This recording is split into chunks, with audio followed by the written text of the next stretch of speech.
Hi ಎಲ್ಲರಿಗೂ and welcome back. ಇವತ್ತು ಜೋಳದ ಹಿಟ್ಟಿನಲ್ಲಿ ಮಸಾಲೆ ರೊಟ್ಟಿ ಮಾಡೋದು ಹೇಗೆ ಅಂತ ನಾನಿಲ್ಲಿ ಶೇರ್ ಮಾಡ್ತಾ ಇದ್ದೀನಿ. ತುಂಬಾ ಈಸಿಯಾಗಿ ಮಾಡ್ಬೋದು, ಹಾಗೆ ಬೇಗನೆ ಆಗೋಗ್ಬಿಡತ್ತೆ.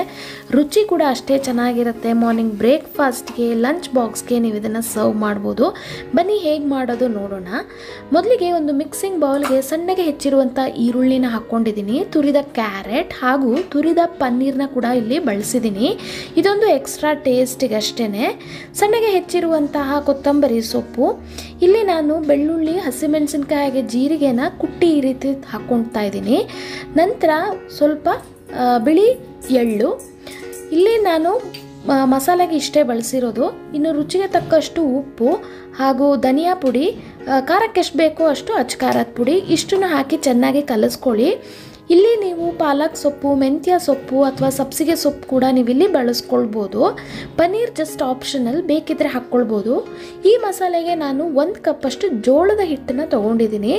ಜೋಳದ ಹಿಟ್ಟು ಹಾಕಿ ಚೆನ್ನಾಗಿ ಒಂದು ಸತಿ ಕಲಿಸ್ಕೊಳ್ಳಿ. ನಂತರ ಇದಕ್ಕೆ ನೀರು ಹಾಕಿ ನಾವು ಹಿಟ್ಟನ್ನು ಕಲಿಸ್ಕೊಳ್ಬೇಕಾಗತ್ತೆ.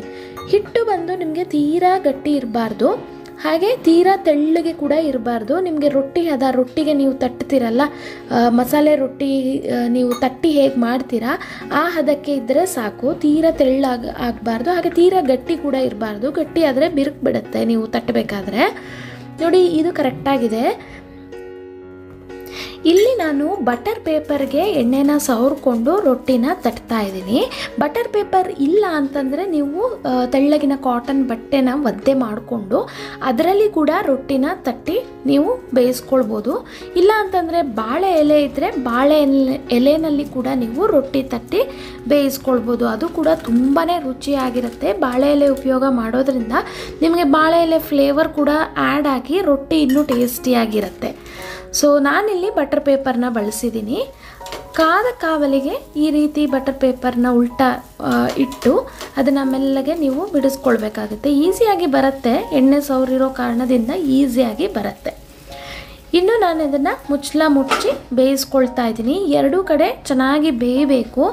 ತೆಳ್ಳಗೆ ನೀವು ರೊಟ್ಟಿ ತಟ್ಟಿದ್ರೆ ಒಳ್ಳೆ ರೋಸ್ಟಾಗಿ ಬರುತ್ತೆ, ದಪ್ಪವಾಗಿ ತಟ್ಟಿದರೆ ಸಾಫ್ಟಾಗಿ ಬರುತ್ತೆ. ತುಂಬಾ ಟೇಸ್ಟಿಯಾಗಿರುತ್ತೆ. ಲಂಚ್ ಬಾಕ್ಸ್ಗೆ ಅಥವಾ ಮಾರ್ನಿಂಗ್ ಬ್ರೇಕ್ಫಾಸ್ಟ್ಗೆ ನೀವು ಇದನ್ನು ಸರ್ವ್ ಮಾಡ್ಬೋದು. ಎಣ್ಣೆ, ತುಪ್ಪ ಅಥವಾ ಬೆಣ್ಣೆ ಹಾಕಿ ನೀವು ಇದನ್ನು ಸರ್ವ್ ಮಾಡ್ಬೋದು. ನಾನಿಲ್ಲಿ ಚಟ್ನಿ ಪುಡಿ ಹಾಗೂ ಮೊಸರು ಜೊತೆ ಸರ್ವ್ ಮಾಡ್ತಾ ಇದ್ದೀನಿ.